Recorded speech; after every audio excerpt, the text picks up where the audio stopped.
just want to set some quick thoughts from out loud on some of my thoughts on your progress. And I want to spend most of the time in the next 25 minutes just talking about some of the national trends and emerging evidence for the work. But the first thing I kind of want to say is, firstly, thank you. This journey that I'm on, running NCII, CCRI was the first college to sign on to this new cohort model that I called A2I2. It stands for Agency, Attitude, and Intensive Implementation. And it's the idea that there are colleges who are the field's mature enough that are now ready to take the types of steps that CCRI did. And I've learned a lot in this journey. If you were the first college to start, you will be the first college to finish all 6 visits in December. If you had asked me if I would be watching a video like this and hearing this progress 15 months ago from you guys, I would not have put a lot of money on it.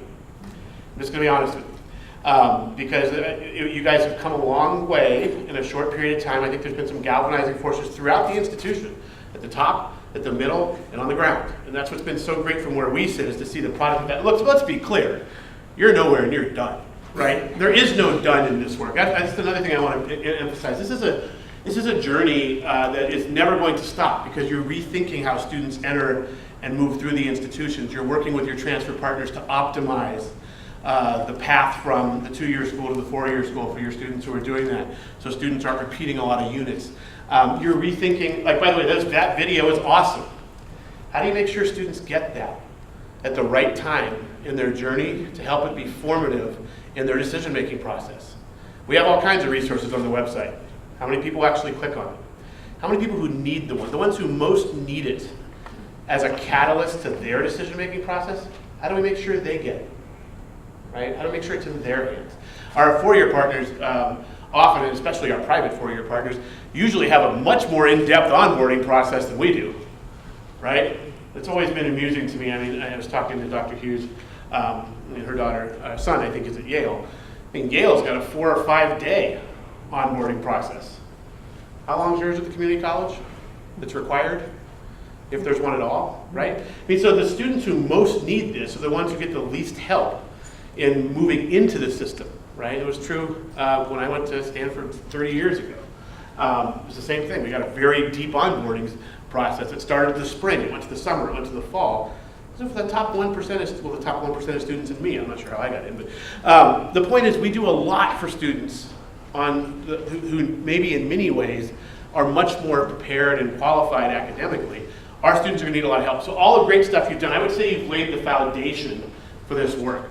You've got the maps, right? You've got the transfer maps emerging. You've got the meta majors. So now it's a process, first of all, of continuing to optimize those, right? I mean, you have an advantage in Rhode Island that you have 2 dominant transfer partners in URI and RIC. But for community college students, if there are huge differences in the paths for students between what RI or URI or RIC are going to accept in the same area, you've got a fundamental structural tension in your business problem. If a student doesn't know where they're going to go, they're guaranteed on a 50-50 coin flip to have to repeat more units at one place than another.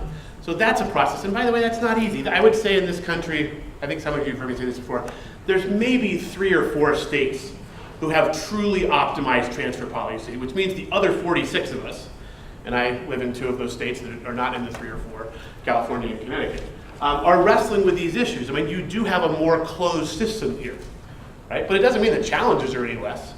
You still got to do the hard work to make these things happen. Just some other quick thoughts. I think some of your progress, I'm not going to spend a lot of time reading all these, but I think the more clear and coherent path to success is being, I really have felt a shift in the culture. By the way, so number 2, I do this work now. Now I have 21 colleges at A2I2, but I also work with hundreds of colleges around the country on different projects. When you get down to it, this is messy everywhere. This is messy, hard work. It shouldn't feel linear. It shouldn't feel like, okay, we got this, we go to the next step. It is extremely messy. Each college that I work with and I've been in contact with is on their own unique trajectory, and they're working with partners that are on their unique trajectories. This is hard knitting work. This is design work. This is not just, okay, now we've got some pretty things, okay, it's done. We actually have to design a process around these and then continue to work on the foundations.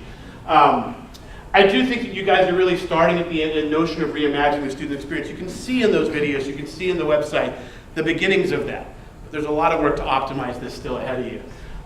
What do you have next? I mean, to continue the work on the excellent work on program mapping and meta majors, to take that to the next level, to make it part of your process. right, that students go through. So how do they find out about the meta majors? How do they find out about the meta maps? One thing I've learned in the last year, and we'll talk a lot more of this after the cameras are off and we get into the later parts of the day, about design principles to help guide the work of the work groups. This is something we did not do at the start of this, as we were trying to figure this all out together when you were working on mapping and working on meta majors.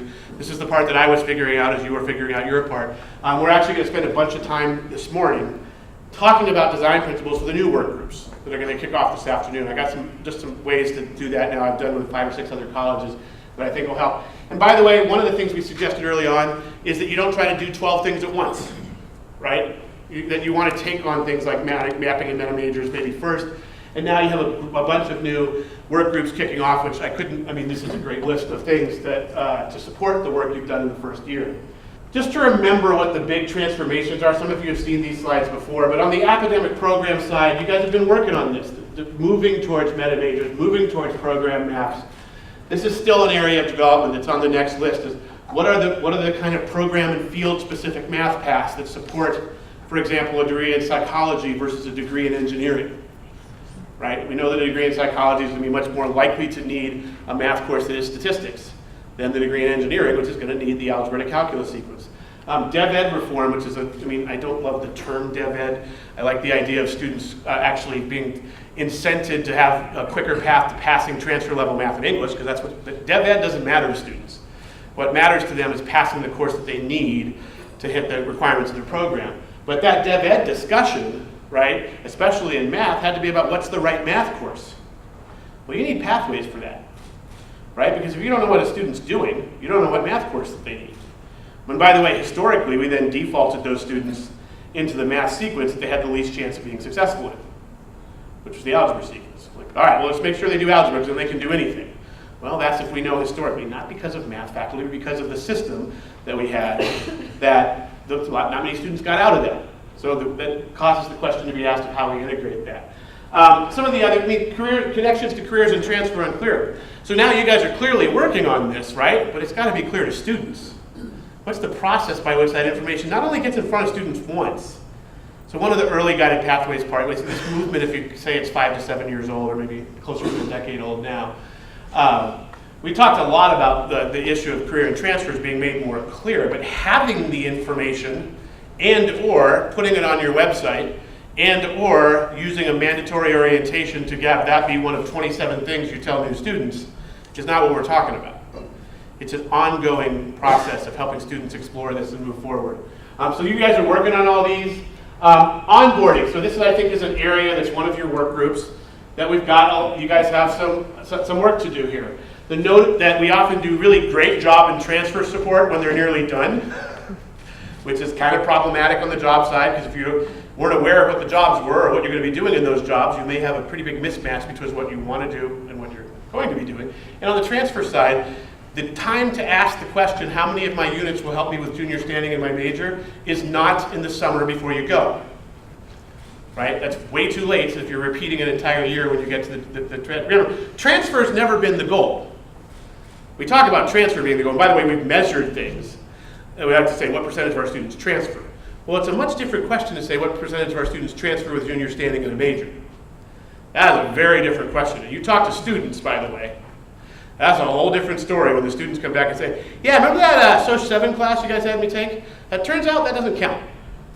So that was a cool class, but why were you having me take a class that I didn't need when I got to this institution? Now, not all students know where they're going. We have to work on that as well. But optimizing the transfer path is a big piece for students. And transparency, by the way, maybe Social 7 is a wonderful course. I hope you don't have a Social 7. I was trying to pick something you didn't have. Maybe Social 7 is a wonderful course. Maybe it should still be offered if enough people will take it, knowing that it doesn't actually transfer to help students with junior standing. Maybe it's the most interesting course in the world. Awesome. As long as we're transparent with students, I have no problem with that. But I guarantee you those students, most of those students who are in a course like Social 7 and that doesn't transfer, didn't know that it doesn't transfer. Right? So this is back to that transparency thing again. The notice of a current semester schedule, I mean, we have this history, right, of figuring out your next semester's schedule. Why? If we know where you're trying to go, why don't we actually schedule this so a student knows, by the way, I know a couple of your students might work outside of class. How about they know what's going to happen semester to semester when they're going to be taking courses so they can have a work schedule that stays constant? You wonder why somebody, like the bouncing from full-time to part-time? Students will tell you that's about work. The more nuanced answers, it might be because you keep changing the schedule I have to take, and now I'm not able to take the classes when I need because of my work schedule. It's not the only reason, of course, but it's a reason. The notion of remediation, we're talking about the idea, but the idea, remember the idea of onboarding is to get students into the institution and in an informed way start making decisions. Right? Some of the things Sandra had on that slide about what happens in the first year, a course in the first semester so they can have a taste of what you told them is going to be interesting. 9 units or 3 courses in the first year. Again, if a student's going to find out they don't want to do something, we'd much rather have that happen in semester 1, not in semester 7.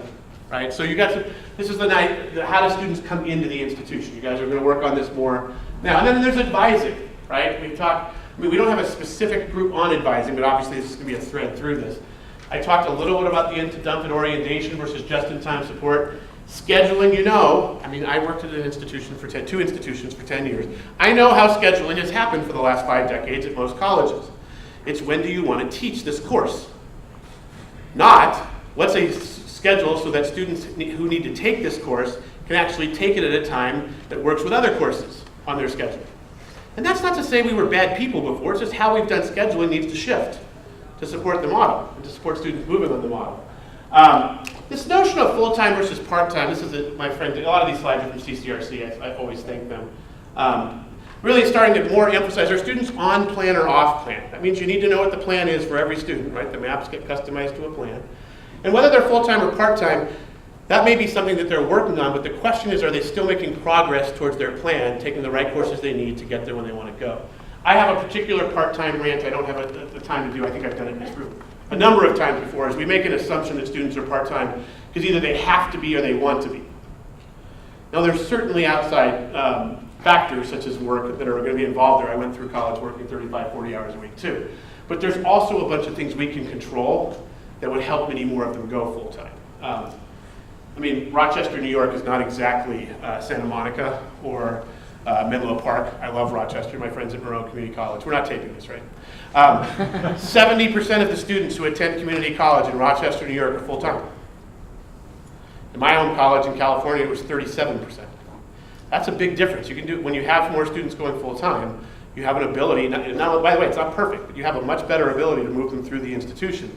So the things we can do to get students to go full-time, one of this, by the way, was mentioned earlier, is a value proposition to your students. It's clear why they're here, so they're more willing to invest in it. That also can help with this as well. Then finally, the teaching and learning side, the idea that there's a lot to be done. This is the pillar, I've said this before on here, that is probably the weakest of the 4 in terms of our experience with colleges. We're still trying to figure out what the shifts in teaching and learning might be to support pathways. Part of the reason we're still figuring this out is that we are highly dependent on faculty to help us with this, and we've taken a lot of faculty time to do the other parts of guided pathway. So we need to highlight and emphasize this and catalyze this a little more nationally than we have. But it's the idea, this one example, by the way, something that came up recently, is whether your faculty do formal advising or informal advising, they're a piece of your advising model. Because they're seeing students in the classroom 100 to 200 times more often than advisors are in an office, right? And by the way, the other thing is that whoever your faculty is in, say, business, actually knows the difference between someone being a forensic accountant and an actuary.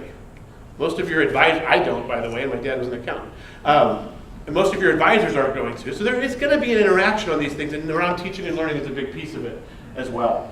So with those big shifts, I just want to share with you in the little time I have left, we talked a lot in here early on about the why for this work. The why for this work cannot be because the president wants to do guided pathways, or cannot be because there's a national movement, or because a guy in a Hawaiian shirt says it's a good idea. You have to do this because you have a fundamental belief that our outcomes are not okay where they are right now.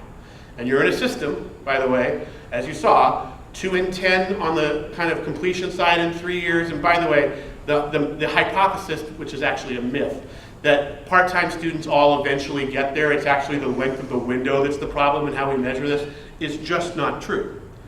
Right? When you go out 10 years, you find for students who are primarily part-time that their success rate is still in the 15 to 20% range.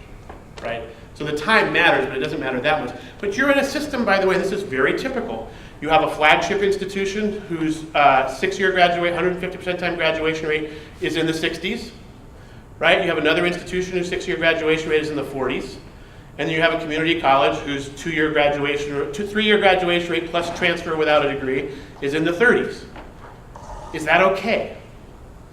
Right? You have to believe that fundamentally that's not okay, and we need to work on this. And by the way, disproportionately, who it's particularly not okay for is low-income students, who are disproportionately students of color.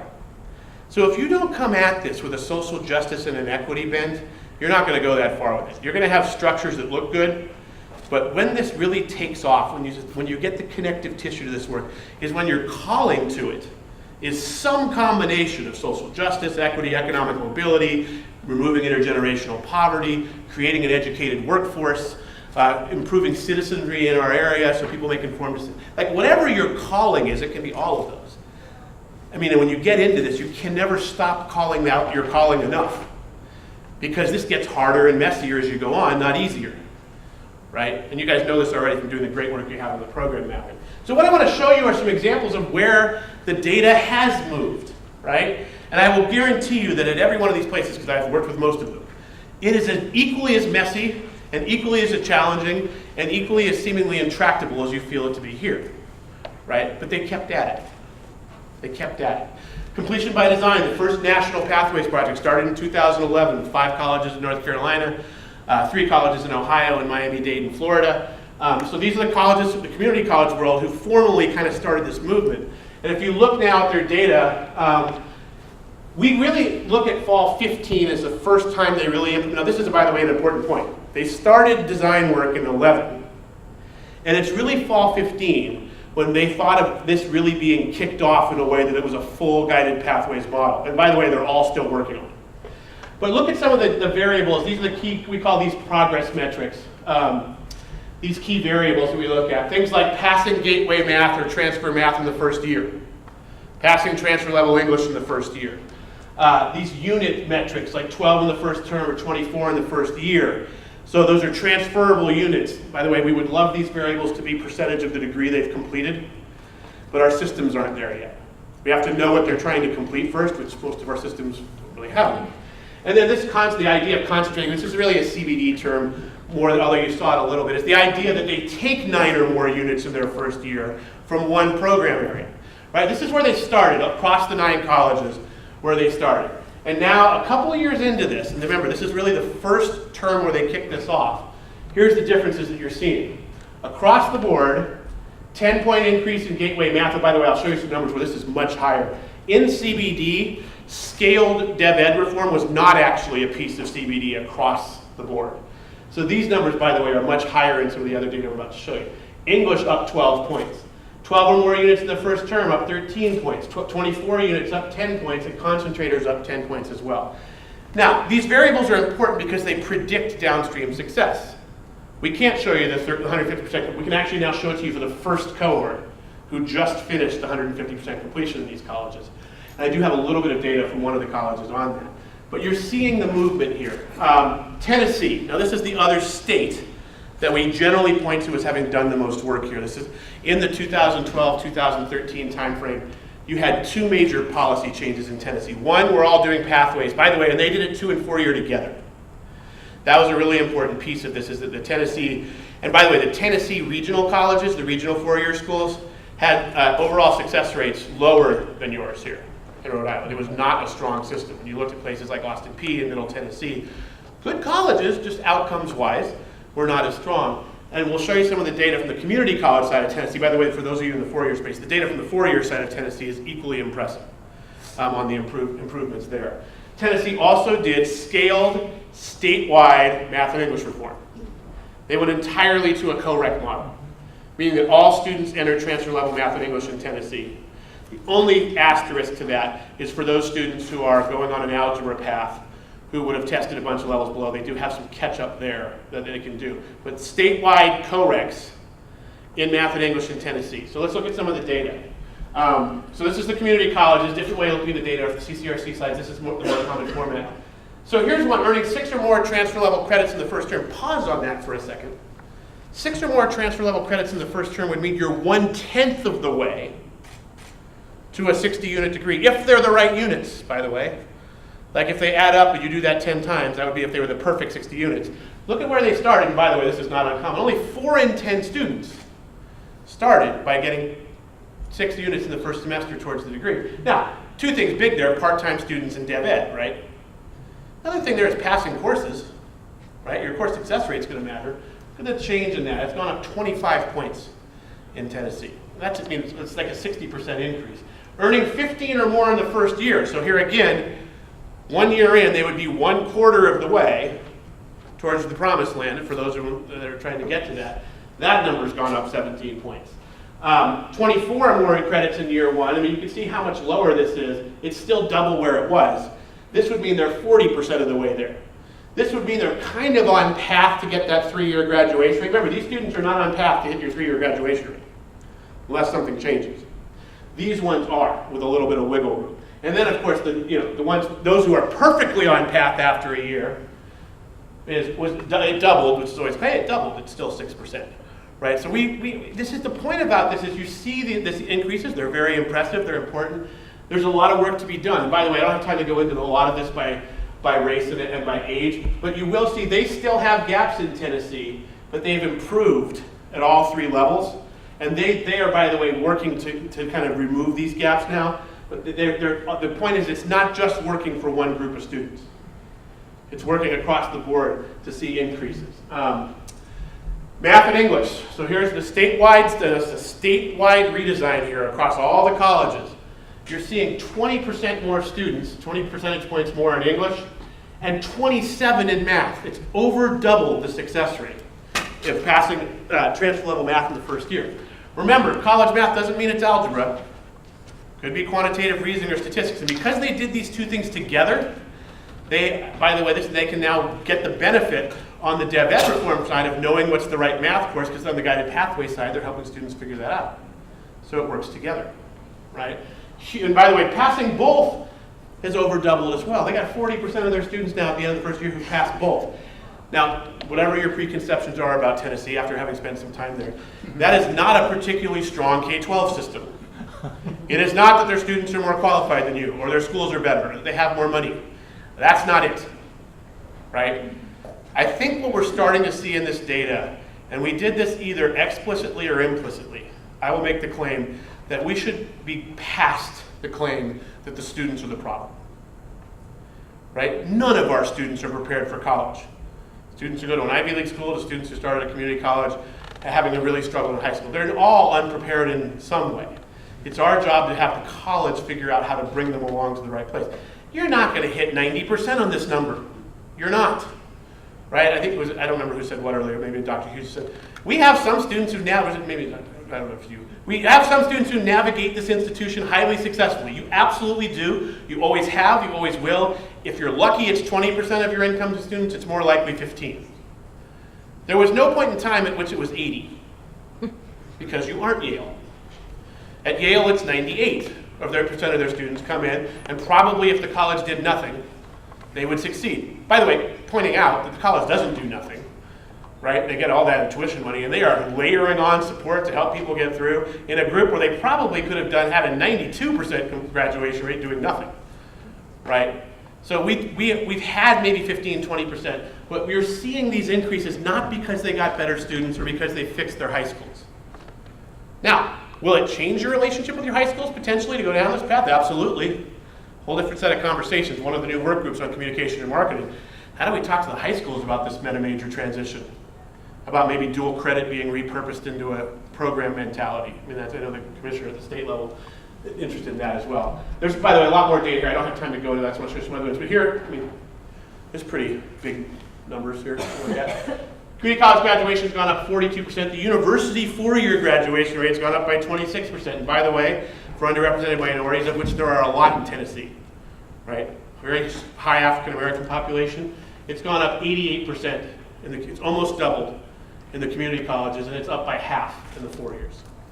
Right? So what's interesting is when you change structures and systems, who does it most help? Those who's historically been underserved in your model, who tend to be low-income students, first-time in college students. which in this country is disproportionately, not exclusively, students of color.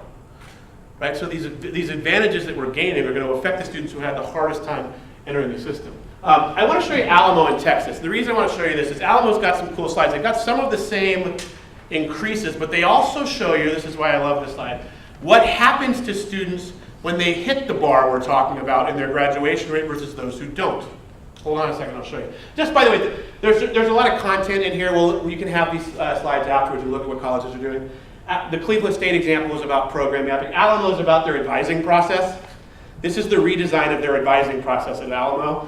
Each of these represents a workflow that is happening in student services or the classroom to help support students from connection, welcome and advising centers, to entering the college, the first between 0 and 30 hours, to 31, by the way, they hand it off here, advising center, to student service advisors, to faculty advisors in a major, to kind of career and graduation centers. But they have mapped all this out. This is work still ahead of you to map out what you're doing on the student services side. So this is just to show you kind of, by the way, they've also done program mapping in meta majors as well, just to show you what's in here, kind of, you can play with this.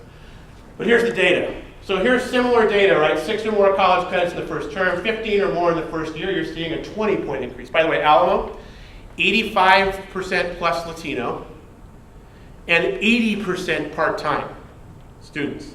Almost 80%, between 75 and 80. They have 4 colleges with different campuses. But what I want to, in addition to the increases, you're going to see similar increases in all these slides I give you, but I want you to look at this. What happens for their 3-year completion rate if they met the KPI or they didn't meet the KPI? So even just earning 6 college credits in the first term. Now it's not getting you that far, it's still only a 23% rate to your 3-year graduation rate, but it's only 3% if you don't. 15 or more is 30 to 2, 24 or more in your first year. Look, if you get 24 or more college credits in the first year, you're doing pretty well. Not great, I don't love 44 either, it's a lot better than 6 though. Right, you're seeing, this is why these variables are so important, is you can, the things that you can do in that first semester, in that first year, they are highly related to what's going to happen to these students eventually. I mean, almost no students have this happen. If it does, it's highly successful. Look at the math and English. Like, people are a little more skeptical about the math and English side of it. Is it really that predictive? Take a look at what happens. Here's, by the way, the English is interesting, right? Usually it's the math that's on the lower side. English is much higher. And while there is still a relationship here, they only had 40% in English by the end of the first year. Now it's up to 62%. Math has gone up over doubled from 14 to 34. Look at what happens here. If you do complete college level English in the year 1, they're seeing 22% of those students meet it. Math is 29. If you do both, it's 32. Taken together with the credit metrics, you have a really strong predictor of what's going to happen if you work on these things that you're working on. Lots of other colleges in here I don't have the chance to go into. The reason I just wanted to show you a couple of these is you're on a great trajectory, a great path, if you will. There's a lot of work to be done. We're going to spend time for the session after this working on some design principles to guide the work groups, and the work groups are going to kick off this afternoon. I just want to say again, to thank you here at CCRI for the work you've done and for helping me on this journey on my side. I want to take a couple minutes for any questions before people leave about what's happening nationally, or maybe opinions on what I've seen here. Just a couple minutes of questions, then we'll take a break so some of the luminaries can go back to the other things they are luminary about. And we will roll up our sleeves and start working. Questions, observations, like what is it that you're interested about right now from either the other colleges or what we're seeing nationally? No questions? You guys got this? Yes? I'm curious about what you do in a 4-year institution where there are pretty much structured programs already. Yeah. So with 4-year native students or with transfer students? Either. Yeah, I think so. On the 4-year side, so you have an advantage on the 4-year side for native freshmen, is you've got a longer period of time that they can take. Like really, a lot of the 4-year schools have done this, have really thought as the first year as the period of whether it's called. I mean, by the way, it's important to remember, this movement started in the 4-year space. Georgia State, Boston P, Florida State, Arizona State, for different reasons, we're dealing with this same problem. Lots of majors, students kind of wandering around for a couple of years, then figuring it out. So where you have structure, I think, is a very important piece of it, but it's that kind of choice architecture that you can work on as they come in. How do you help them explore in ways and have them make decisions at a time where you know they have a certain set of information to make it. Because of the trend, this isn't just anything other than an observation. It's actually more important for community college, this is ironic, to decide earlier because of the credit loss issue. You don't have the credit loss issue as much, although you have it within you do still have the credit loss issue within a major, right? If someone takes 2 years to figure out, guess what, I want to be natural science instead of psychology, well, it's whatever you were doing in the first 2 years probably means you're not getting out of here in 4, right? So some of the issues are the same in terms of, and I think the 4-year space historically at a lot of publics has still left a lot of that to the student to navigate rather than to the college. Maybe it's different in Rhode Island, but I can tell you in California, the CSU system, which is our regional system, which is overall very strong, it's up to the student to navigate the system. The system doesn't have a lot of stuff built in to help the student except for a couple of the smaller CSUs. So I do think that the onboarding part, the advising part of this, that structured, and the other thing, just to be, while we're in the brutal honesty stage, what tends to be a bigger challenge at the 4-year space is the connection to career. Right, so there's a more built-in ethos in the 4-year space at a lot of colleges. Now, again, there's a difference between Yale and RIC on this probably, although some people who are Rick probably think they're Yale because that's just how it is everywhere. But there is a connection, by the way, between what you're doing in careers. By the way, community colleges wrestle with this too. Look, I'm psychology. My peers in psychology who teach the community college space also have a challenge with this issue. One of the things I've said in front of a lot of rooms is, for example, the arts and humanities historically have acted as if the learning in the arts and humanities are independent of what's going to happen to that student when they leave university. Right? And that's an 800-year-old model. It doesn't matter what happens after. You're here for what happens when you're here. But all of those, even at a place like Rick or URI, what percentage of students in psychology are going to end up in psychology in their career? It's not a big percentage, right? It's maybe 5 if you're lucky. Right, and so the notion that 4-year institutions are here to train the next generation of people in that field is probably gone now for most of the students. So now, what I would say it means to us, especially us in the social science, we in the social sciences and humanities, is we got to make those connections for students, right? And in some of the humanities areas, I would argue this is for the health of your field, right? If you want English to be a major that people still take, you better draw a connection for people between what they're learning in an English major and anything other than being an English teacher. And by the way, I fundamentally believe that English faculty can do that. They can make those connections. Same with philosophy, right? And I think same with things like sociology. I think training, if those are the programs you take for what you're going to do in a career, is highly important, but we have to make those connections for the foundation. Look, I love STEM. I love the push towards STEM. But you're never going to have more than a third of your students in STEM fields, right? And a third's a lot, by the way. You're going to have 2/3 of your students in fields other than STEM. So what's the connection between what they're doing at the college? That's, I think, it's not only a 4-year problem. And sometimes the 2-year version of this is to punt that problem to the 4 years on the transfer side. Now, on the 2-year side, when you're going direct to workforce, you kind of have to deal with that, right? There's exit exams, there's licensure exams, there's things that matter. But it's a great question. So I think there's the onboarding side of it into the programs. And then that monitoring is a big deal too, right? When are students falling through the cracks? And when you look at the Georgia States of the world, you see a deep monitoring system for when students aren't being successful that are constantly being checked in by the institution. So great question, yeah. But at what point do you think the K-12 system should be engaged in this discussion? Yeah, so the easy answer is at every step along the way, but that's kind of a non-nuanced answer. I think what I would say is for you guys here, now that you've got the maps and meta majors designed, is that website live, by the way, for the students that did turn on this fall? Well, that was the thrust of the question. That's a great thing that might be for Right, well this is exact. So this is the point I would make, Thomas, is that now that you've got a visual public-facing view of this, and it's going to be evolved right over time, now is a great time to show your high school partners, your K-12 partners, when a student comes to CCRI, here's going to be their experience. Now you have to redesign the onboarding experience before you tell them about it. At the moment you have a website. I would be hesitant to say, hey, here's our cool website. I would be happier to say, hey, here's our redesigned onboarding process that your students are going to be a part of. To me, the piece of it that's the most important is what do we call the meta major something? Communities of interest? Their academic and career path. By the way, it's like a word salad. Everywhere I go, it's different combinations of the same 6 words, which is fine. Whatever it is, doesn't matter. Academic and career path. So that's an example. To me, that's the piece where it's most important to have them on board to know, like, so they can reinforce your video before the video happens. Hey, you're more interested in these types of things? Well, here, hey, they have this great academic and career path at CCRI, and it's lined up with their transfer partners at URI and RIC. So you've got a tight pathway here, right? And so I think that's the point at which, I mean, keeping them informed along the way. It's also great to hear from them what their challenges are about helping students transition to your institutions, all three of you. So, but I think that when you have a process that's redesigned, so maybe at the end of this academic year, when you're seeing more of your onboarding process having gotten somewhere, it would be a great time to bring them up to speed. Yes, in the back.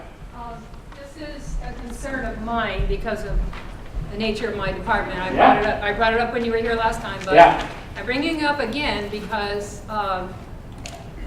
the enrollment in our courses for majors took a dip this year like I've never seen, and it's kind of like some people have filtered back in. But I have a feeling that when people are being onboarded, and they say, I want to be a music major or a theater major, that they're saying, oh, why don't you dip your toe in?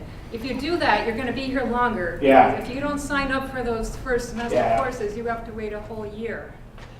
Yeah, so this is a great example, by the way, of why having a map isn't the end game, right? The process that gets people into those programs, like music and performing arts, which are often highly structured, and there's always this, like, well, some of the back assumptions we made are misses. You know, the arts, they're not very structured. Quite the opposite, right? In many cases, that particular problem you're mentioning is not one only for the arts, although it happens a lot more there, which is we're only offering Music 10 in the fall, right? And if that's part of a path and you don't take it this fall, you're not taking it till next fall. And if there's things after that that are reliant on that, I mean, so we see this oddly most in STEM and things like the arts, right? Where you don't offer first semester chemistry, maybe that one you offer all three, but you know what I'm getting at. It's the same type of story. So, but this is a great example of how academic and student services have to work together, right? You can't do one piece of this and not the other. This has to be a piece where you're onboarding, and this is, again, the types of, that map you saw from Alamo about what happens before the student gets here, and then in that first semester, like those things have to be aligned, right? And there have to be off-ramps to your program too, not just on-ramps, meaning that people know how to get there from other places. When they do find in their first semester or their first year, you know what, I think I do want to do this art program or this design program. And so this is part of what has to, over time, get connected. Is what the idea looks like on paper is great, but there are humans involved in the process, right? And there's humans here, there's also humans in the high schools, right, who, for example, may not know that the arts are that structured here at CCRI. So it's a great point about the connective tissue between the various pieces of the process. We're going to talk about this particular issue a little bit more in the second session this morning and this afternoon about the connectivity, because there's a tendency when we work on one piece to have that piece be independent of the other pieces. And part of that is natural. Part of that we have to work as the steering committee type of groups to connect them. And we're going to talk a little bit more about that. Yeah, one more, then I want to let people go. I'm seeing that there is a type of guided pathways occurring in a lot of high schools. I'm wondering, is there some kind of linkage between high schools and colleges along that line? So there are places where it is extremely formal, Texas being one of them, with called House Bill 5 in Texas. There are what are called endorsements in the high school, which are kind of career areas that students have to choose one of in 9th grade. Right, so there it's a very formal thing. By the way, it doesn't mean it's like more tightly connected, it just means it's formal. Because Alamo, for example, mapped all of their high school endorsements to their meta majors to make sure there was a transition. So I would have to know a little bit more about the structure going on in Rhode Island high schools there, but it's the same, it's literally the same question about the arts, the answer is the same here. You have to draw that connective tissue and create it for these things to work well together. It would be a problem if the things the high schools are doing are kind of in moving students in a different direction than what's going to happen when they get here. There's probably ways to connect them. That's something we would have. By the way, speaking of smaller work groups that you could add to your larger ones, I mean, those phase 2 work groups aren't going to be your last work groups, right? You're going to have other ones that come after this. That could be a topic that, by the way, that a small group of people took on as well. So it's 10:15. I want to make sure that those of you who need to leave can. So we will take a 15-minute break. We'll call it 10. We know it'll be 15. We'll start back up at 10:30. And thank you for those of you who came from the outside world. Thank you for joining us. As always, if you have questions, feel free to email me, those of you, especially from the outside Community College of Rhode Island. And thank you again for your time this morning.